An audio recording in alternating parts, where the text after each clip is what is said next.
Sa ibang balita, arestado ang isang lalaking nagsusugal sa Caloocan at nahulihan din umano ng hinihinalang shabu. Inaresto rin ng kanyang misis na nagtangka umanong suhulan ng mga pulis para palayain ang kanyang mister. Balitang hatid ni Bea Pinlac, exclusive. Nakangiti pa ang babaeng ito. Ilang segundo lang matapos niya suhulan umano ng 3,000 piso ang pulis na to sa Bagong Baryo, Caloocan.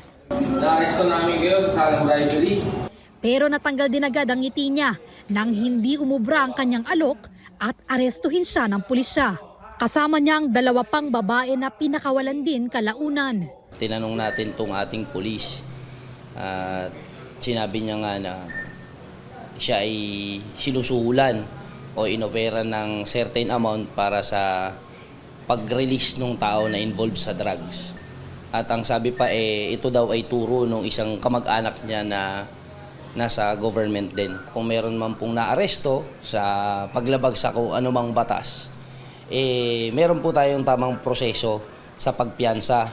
Ang inarestong babae, asawa ng 33 anyos na lalaki na nauna nang naaresto matapos mahuling naglalaro ng Caracruz at makuhanan ng umano'y illegal na droga na may tinatayang halaga na 59,000 pesos. Nakakuha tayo ng 2 sachet ng hinihilalang shabu.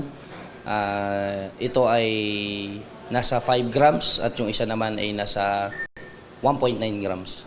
Hindi nagbigay ng pahayag ang babae. Ang asawa naman niya, aminadong matagal nang gumagamit ng illegal na droga.